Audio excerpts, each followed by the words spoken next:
తల్లికి వందనం payment status or application స్టేటస్కి సంబంధించి మనకు అప్డేట్ అయితే ఇవ్వడం జరిగింది గవర్నమెంట్. సో ఇప్పటికే చాలా మందికి 13,000 రూపాయలు అనేది క్రెడిట్ అయ్యింది. రిమైనింగ్ వాళ్ళకి ఎప్పుడు వస్తుంది? ఇంకపోతే కొంతమంది లబ్ధిదారులకు సంబంధించి ఫైనల్ లిస్ట్లో నేమ్స్ లేవు. ఇంకొంతమంది నేమ్స్ వచ్చేసి ఇన్ఎలిజిబుల్లోకి వెళ్ళాయి. సో ఇప్పుడు ఇన్ఎలిజిబుల్లోకి వెళ్ళిన వాళ్ళకి ఏమైనా అవకాశం ఉంటుందా? అలాగే ఫైనల్ లిస్ట్లో నేమ్స్ రాని వాళ్ళకి మళ్ళీ నేమ్స్ ఏమైనా వస్తాయా? పేమెంట్ స్టేటస్ ఎలా చెక్ చేసుకోవాలి? అన్ని విషయాలు పూర్తిగా ఈ వీడియోలో తెలుసుకుందాం. వీడియో నచ్చితే లైక్ చేయండి.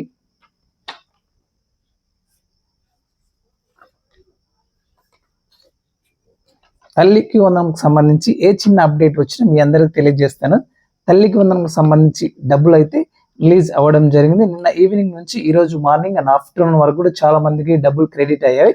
సో ఇక్కడికి క్లియర్. ఇంకొంతమందికి డబ్బులు రాలేదు కదా, వాళ్ళకి ఎప్పుడు వస్తాయి? అలాగే స్టేటస్ అనేది ఎలా చెక్ చేసుకోవాలి? ఇన్ఎలిజిబుల్ లిస్ట్లో ఉన్న వాళ్ళకి చాలా మందికి త్వరలో గ్రీవెన్స్ ఆప్షన్ అయితే వస్తుంది. ఇలా గ్రీవెన్స్ ఆప్షన్ వచ్చినప్పుడు మీరు మళ్ళీ గ్రీవెన్స్ అయితే రైట్ చేసుకోవచ్చు. ఇన్ కేస్ మీరు ఎలిజిబుల్ అయితే ఈ నెల 30వ తేదీన మళ్ళీ లిస్ట్ అయితే రిలీజ్ చేస్తారు. ఆ లిస్ట్లో ఎలిజిబుల్లోకి వస్తే మళ్ళీ నెక్స్ట్ జూలై 5వ తేదీ మీకు డబ్బులు అనేది క్రెడిట్ అవుతుంది. సో ఇకపోతే ఇంకా ఇంతవరకు మరి ఎలిజిబుల్ లిస్టులో లేదు, ఇన్ఎలిజిబుల్ లిస్టులో నేమ్ లేదని అడుగుతున్నారు కొంతమంది. అలాంటి వాళ్ళకి నేమ్స్ వచ్చేసి వాళ్ళకు కూడా గ్రీవెన్స్ ఆప్షన్ అయితే వస్తుంది. గ్రీవెన్స్ అనేది అప్లై చేసిన వెంటనే మనకు డైరెక్ట్గా సచివాలయం తరపు నుంచి ఈ నెల 30వ తేదీలోపు ఎలిజిబుల్ లిస్టులో నేమ్స్ వస్తుంది.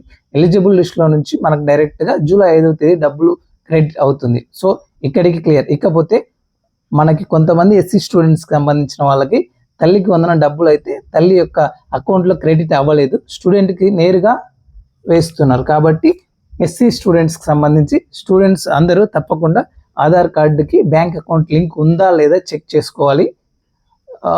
సో కాబట్టి తల్లికి వందనం డబ్బులు ప్రతి ఒక్కరికి అయితే వస్తుంది. ఇంకొక విషయం, మనకు స్టేటస్ అనేది ఎలా చెక్ చేసుకోవాలి చూద్దాం.